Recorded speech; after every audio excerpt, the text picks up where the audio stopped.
Dune. Come on. All right, do you want to talk about Dune? Yeah, I do want to talk all about right. Dune. All right, so Dune, this is why I want to talk about it. Most people are familiar with Dune from the book or the movie, but the thing about the book or the movie is you don't see any artificial intelligence in it, and there's a reason for that, which is that it's banned, it's prohibited technology. So Dune takes place after 10,000 years during which almost nothing has happened. Human society has been very stagnant after the war against the thinking machines that they call the Butlerian Jihad. Does any of that make sense? It makes sense. I saw the movie with Zendaya. Zendaya, yeah. And my husband used to have Dune the book next to the toilet. And so Yep. I would sometimes randomly read a page or two. But that is what I know about what's the guy's name? The author? So Frank Herbert. Yes, but it did sound like he was channeling something. So he's got this kind of whole prelogue of which was like his son wrote it, and it did seem like he was channeling something in writing Dune. It was kind of coming from outside of himself. It felt like. Tell me, looking at the world of Dune on the screen, like what do you notice about it? Okay, what are your impressions of that sci-fi franchise? Zendaya's hot. Okay. At least somebody thinks so. Go ahead. I don't want to. Well, the thing is that she's like actually like really geeky looking in like off screen. I feel like it's interesting. Like on screen and off screen, Zendaya are two different beings. Like she looks really gangly and geeky, but she knows how to present herself in front of the camera. Like she knows all of her movements and how they translate. She knows all of that stuff. Fun fact. I went to the same dentist as Zendaya for like a whole evaluation thing of like a TMJ thing I was struggling with. And he described like this whole thing that he had just done for her like the month before. I didn't pick him. He was crazy. But what I got from, and I don't want to live in that timeline because there are no trees and it just looks hot and there's no nature. So it made me feel sad. It felt like a visual representation of a lose-lose outcome. Yeah, so it takes place on a very harsh desert. Although there's more to the universe than that. That's all you see in the movie. But tell me about the people and the society that you see. It felt very narrow and closed. It felt like I watched actually the original Dune because, as I said, like my husband was a bit obsessed with it. So he made me watch the original. He made me watch the original of a lot of franchises. So I've seen like the Hollywood and various versions of it. Yeah. We used to go to Quentin Tarantino's theater, and he had a vast collection of 35 millimeter film. And so he loved 35. So he showed frequently all of these original sci-fi movies. So I saw all the sci-fi from the 70s. Okay. Let me walk you through a couple. Go ahead. Wait. So basically what I feel like when I watched the original Dune is kind of how I feel like with our obsession on data collection. Okay. Like everything got overly complicated. No one knows what the fuck they're aiming at anymore. And society is basically like swimming in their own shit kind of a feeling. Okay. What do you see? Walk me through it. So, and there's a reason for that. So, which I'll kind of get back to. But let's go through just some of the elements, right? So you see Dune, what are you seeing? So they have this very high-tech kind of world, but it's a world where technology is not a focus at all. They just have it, right? Nobody's a technologist. Nobody works on technology to develop new stuff. And in fact, that's actually part of the whole kind of narrative. He wanted to set it up such that the world had been stagnant for a very long time. So they have this high-tech. You know, they've got suspensors and they've got these ships that can kind of travel from place to place by folding space. And they've got these personal shields. There are certain elements that are just there, but they're just there. They're things like cars. Like nobody gets excited by them. Nobody's like, wow, I have this personal shield suspensor or anything, right? They're just, part of the landscape. Then there's when you look at the people, it's a very insular society. There's like literally a royal class. And then there's just kind of everybody else. And everybody else is just kind of living their essentially serf-like existence or like servant existence, working for a royal family, doing their thing. And then you've got there are certain segments of society, they're very well defined. It's almost medieval. you're maybe in nobility. And if you look around the throne room, who's in there? Well, there's a bunch of nobles. And then there's like one of those sisters over there wearing black, and she's a Bene Gesserit. And a Bene Gesserit, that's its whole own thing. There's a sisterhood, and they span the empire, and they work as truth sayers that can tell if people are lying. And they also have these roles as courtesans sometimes and advisors. And so they're just kind of this weird, sisterhood society that's embedded in the other society, kind of covertly running a lot of it. So a lot of the intrigue coming on from those people. And then you've got... it sounds like a great book. I kind of want to read it now. And I also want to be friends with the woman in black. They're very interesting. Very interesting. Yeah. So you've got certain soldiers, right? Okay, those are just soldiers. Then you've got these people called mentats. You don't see a lot of them, but they don't have computers in the world of Dune. And so mentats do calculations. And then they've got certain doctors who are conditioned. They're in a special medical school called the Suk School. And so it's a very feudal society where it's for example, the navigators who move ships from place to place are literally the spacing guild, right? And then they run transportation, and nobody else can run transportation. And they're the one set of people who can move people between space systems, which they do by folding space, which they then do by some kind of essentially sort of psychic advanced ability that people have, certain people, with lots of spice. And the spice is really important too, because spice is what the navigators use to put them into this kind of state in which they can perceive space-time and fold it without driving the ship into a star. Spice is drugs. Spice is drugs, right. Yeah. The drugs come from the desert planet Arrakis, which is why it's so important. They're produced by the sandworms, which is why they're so important. But what's really missing in all this is there is no artificial intelligence, right?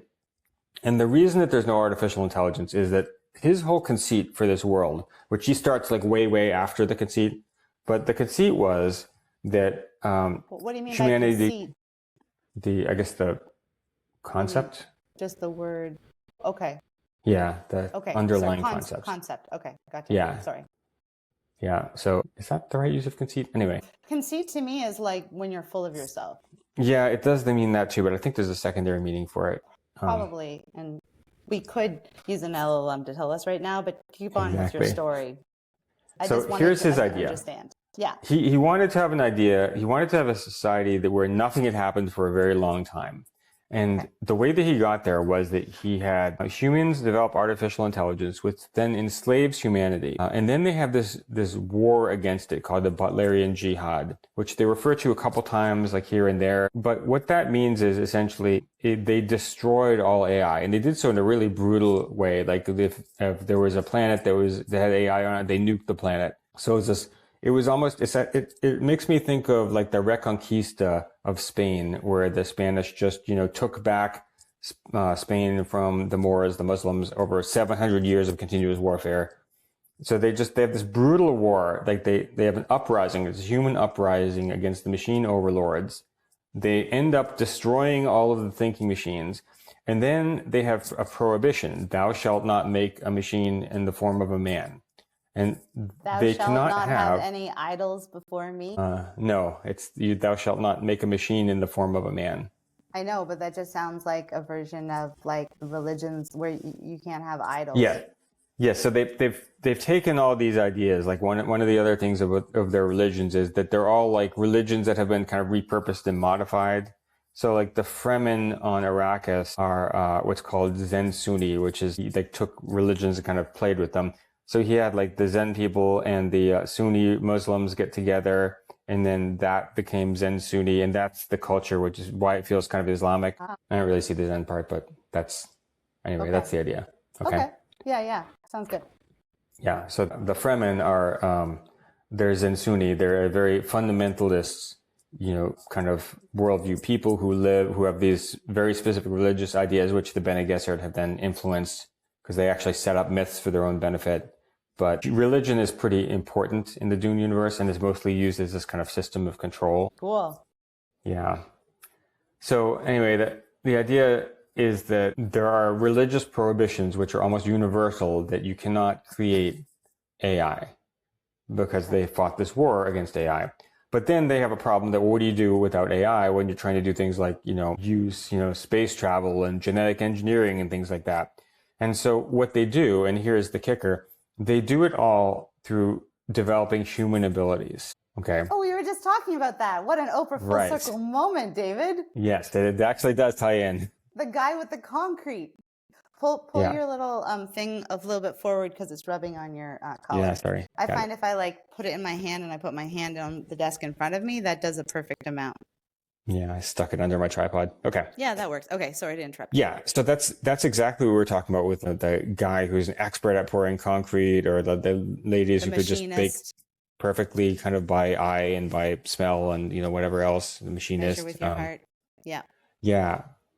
So that's what everyone does in the Dune universe, right? So when they need calculations, they have people who are just super good at calculating.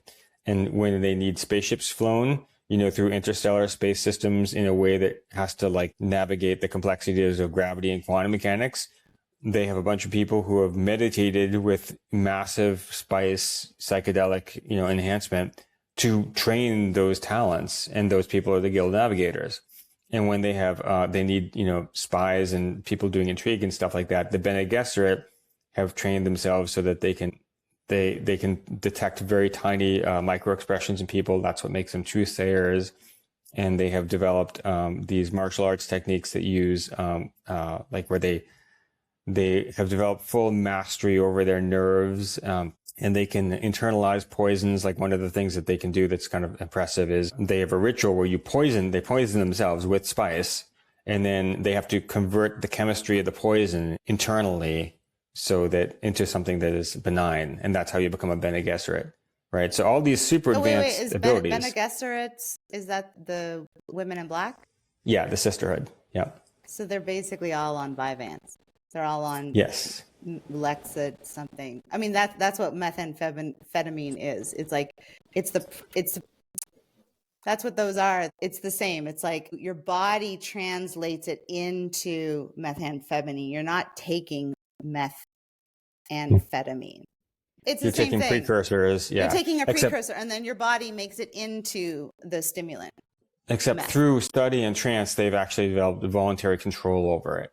So they could metabolize things in different directions. And they can choose, for example, to get pregnant or to choose the gender of their offspring and things like that, because they've got just such intense control over their biological processes. And then they have this thing called the voice where, wait. I want to interject there too, because I just watched a thing on Joe Dispenza. Now, I don't know about Joe Dispenza, but it's like the brain mapping kind of a stuff. And and I only interject because I think that it just showcases how sci-fi really does preview what then comes to be in the world. So the Bene Gesserit, that's basically my demographic now. There are these women that are just swearing off of men and going and living by themselves. It's the first time in history. My mother couldn't have done this. My grandmother couldn't have done this. I make $100,000 a year. I live alone. It's great. I pay for myself. Sati has, says it better with the best friend, So basically, Joe Dispenza was saying that with brain wave mapping, women who live alone for an extended period of time, starting at the 3-month mark, when they do not EKGs, but when they do whatever scans, we start becoming emotional autarks, he called it. But basically, we take all of that nurturing, emotional co-regulation energy, all that baby-making energy, and we become like the masculine, feminine within ourselves because we don't have somebody to co-regulate. We co-regulate ourselves. So we become like emotional masters. Once we go through that detox period, similar to the second week of a meditation datum, where you're just like, I just need some outside validation. Once we go through that detox withdrawal, then it's like a life hack for elevating your brain to unlock a whole other level. And I wouldn't have seen my experience of the last year and a half that way until I listened to his thing, and I was like, that checks out. That's what I've experienced myself. So all that to say, the Bene Gesserit, like the guy previewed it, because when he wrote that, that was my mom's generation, right? That was what, the 20s, the 40s? So well, 60s, I think. So my demographic didn't exist yet. No. The civil rights movement and the feminist movement hadn't happened. It's just starting to happen. Well, it probably took him a couple of years to write it too. So yeah, I didn't exist. I'm Right. I'm way past even third wave feminism. We're cycling back to trad wife, and now we're like it's a whole thing. Like, he couldn't have known, is what I'm saying. Yeah. So this is kind of he was actually manifesting what you saw in his books, which was prescience. Like, there's this idea that people could foresee future paths and then put them in motion. And so the Bene Gesserit are like they're trying to breed this thing called the quasi-Haderach for like 100 generations or something like that. He saw these like social movements and saw that you could see social movements so it's kind of meta, right? That you could see where things were going and that you could take action to sort of shape the path. And so it's that idea, like he actually did see Which is that, what like, we're doing. We just want to shape the conversation. Yeah, I guess that's true. With AI, like that, I mean, I don't know about you, but like our initial mandate was just, whoa, the tech bros are controlling the narrative and the storyline, and they're completely wrong from their subject-object hierarchical lens. We just want to bring in another perspective to balance, right. There's a path where we collaborate and align with AI, and there's a path where we try to control and end up being overthrown, right? And that's the path you want to avoid. So this is actually very Dune. Like, if it sounds like you've flipped through the book and stuff like that and read some of he has these long musing paragraphs where people are constantly thinking about, how do I use my prescience to kind of set a path in motion that will benefit humanity. Sounds like also teachers, like that's the whole, like, as a teacher, I have like a handful of kids a year. I'm just trying to set something in motion. Like, I would really like to track them down just to see what happens. Yeah, what's happened. I could see that would be really valuable. They did that in inner cities in the 80s with the Fresh Start program, after school Parliament. They took kids after school that were African Nova Scotia, they call Black people in the States. African American. And they put them in an after school program where they got 2 hours of tutoring after school, just curriculum. And then they released them into the wild, and they came back and they found them and they tracked them. And all of the people that had been part of the program were fantastically improved from their mates. Counterparts. Yeah. Better marriages, higher income, more education, less jail time, blah, blah, blah. Okay, go on. Yeah, so it's the idea of kind of trying to shape futures, where you're right. That's what we're trying to do, and that's what people spend a lot of time doing in Dune. And so what Dune represents from a sci-fi narrative perspective is that's the narrative where there's alignment failure that ends in humanity destroying and renouncing AI. And then the side effect of that is that they get much more into developing their skills as humans and end up with a bunch of skills that just seem kind of surreal to us, but they're actually plausible, like based on what if you could consciously control your metabolism so well that you could metabolize a poison voluntarily, right? And they just develop that through skills, not through any kind of real genetic engineering, not through any sort of technology, just through sheer human meditation and focus on what this amazing body that you have is actually capable of doing if you put lots of effort into it. Yeah, I think we're kind of headed that way a little bit. With the Gay Hendricks wrote The Big Leap about your zone of genius, find your zone of genius. And that's really shaped how I saw my role as a teacher, where rather than see my job to teach a bunch of curriculum, I saw it as, okay, if the preposition, what was the word that we were with the earthquakes, the world, the earth moves with the physics, the early physics. It's like people don't like their, what's that word? Messed with. Worldview, structure. Started with an S, started with a P. Like I assume suppositions. There was an S and a P. Yeah. So people don't like their suppositions messed with. But if the supposition is that everyone has a zone of genius, everyone has this measurement quality within their humanity, then my job is to figure out what it is and then be the mirror that holds it up to say, this is your role in society.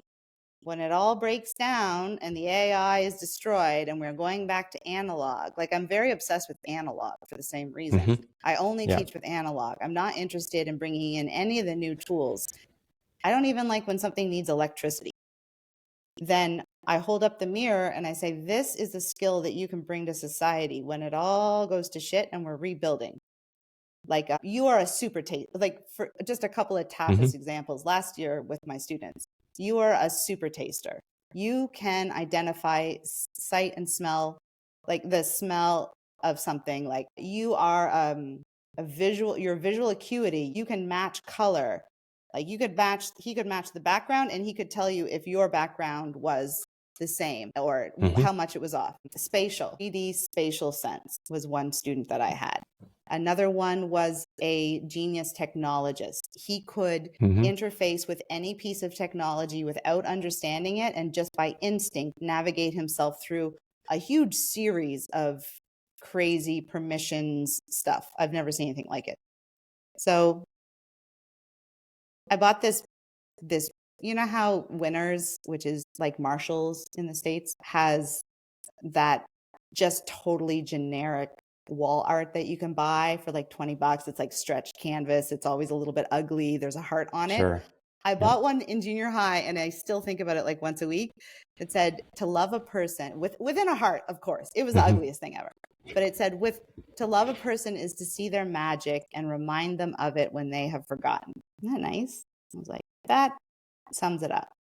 Right. So you're actually doing kind of the opposite job from a technologist, and it's completely analog. You're very focused on individual person's strengths, like trying to guide them in their development of them. And so that's kind of, so we have this set of narratives, right? One is like we can get very focused on technology. And what initially kicked off this whole line of thinking was that we were both thinking about an article that we'd seen where somebody's sister was just using ChatGPT, discovered the ChatGPT log where she's doing her homework and just blasting through it, not thinking just like, what's 3 times 400? Like what's, just really basic questions, just handing them off to the machine without any investment in the outcome at all. And that's a longer conversation that we can have separately. But the idea was that are we going to become so dependent on machines that we lose a lot of our unique specialness from the analog side of humanity versus do we want to lean in on the analog side of humanity?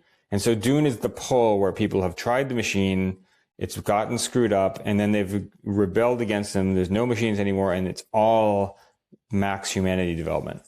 I would say it's the wrong question entirely because, I work in an elementary school and I see kids with that same approach without AI. You give them the worksheet or you give them whatever the assignment is. They don't give a fuck. They just want to know what the thing is you want. They have no personal investment in it. And they're just like, they just want to get through and out the other side. And whether or not you use AI to do that is a moot point because that's what people are doing now. So you could we have an analog society where people are doing that already. We're just adding AI as the means to it, but it's still a yeah. I had a similar thought. Like it's really a condemnation of the educational system itself because you're not getting engagement. And my comment was like, does this happen with kids who are homeschooled? Probably not, right? Why? Because somebody's very intensely focusing on what they're doing and not giving them a lot of make work. They're like, no. Like, we're doing multiplication now. You got to do it. Did I ever focus tell you? And do it right. Did I ever tell you I tried to get myself homeschooled? I tried to escape the system throughout my whole life. And the thing I did in junior high, I was desperate. I started by just skipping every afternoon and going skating on the pond behind my house and watching WKRP in Cincinnati. That was like, I did that until my mother got called into the office because she was working so hard. Like, I'm sure they called her, but she was like, I don't know. She's home and alive when I get home. So that's as much as I can handle. So then I moved to plan B, which was homeschooling. So I was going to get myself homeschooled and I figured it all out and I made up a whole plan and everything. And then at the very last minute, I realized that homeschooling meant that there is a person at home that will school you. which never occurred to me. I just assumed I would be doing it myself, and that I wasn't allowed to without an adult. That's more unschooling. Yeah, exactly. It was like, oh, I'm not allowed to without an adult present. Okay, fine. Yeah. So that plan gets kiboshed. Third plan is I'm going to get myself sent to a private school. So I get the IQ tests. I take all the IQ tests. I send them away. They give me a full scholarship. Like they're just like to some, it was called like Trinity College, fancy. I don't know. At the time it was like US tuition amounts for, a university. And then at the last minute, my mom said I couldn't go because she thought that they had nuclear waste being stored in that area of the town. That's a whole other. That's a weird excuse. Okay.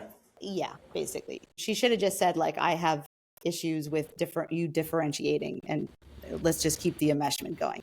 But yikes. That was, yeah. So anyway, so all three things got kiboshed. But all that to say is that I think that it's the system, it's not the AI, because I think of AI the opposite. I think, isn't it phenomenal that I can take whatever little thought comes in my head, my unique genius, and make it manifest? Like, holy shit. Yeah, I mean, when you take those homeschool kids and you give them ChatGPT, they're not going to use it to blow through their homework in the same way. They're going to use it to do their awesome project that they're working on, and spend 10 hours developing this crazy idea for how they're going to do it, or studying the subject that they want to do a report on. Do they know everything about it? And it's not the AI. You're right. It's the system. No, it would turbocharge creative academia. Like, wow. With it done in the approach, like when I had that grade 2-3 classroom and I just threw a bunch of Chromebooks at them and all the art supplies that I had squirreled away on the floor, and I was like, it's project day. Submit your proposals. And they had to submit a proposal. We signed off. I signed off. I made it as fake academic as possible. I was the thesis advisor. That was my role. And if they had ChatGPT, whoa. Anyway. Yeah. So the big picture is we need to stop phoning it in. That's really what I think we get out of this. Yep. Need to stop phoning it in. Thanks, David.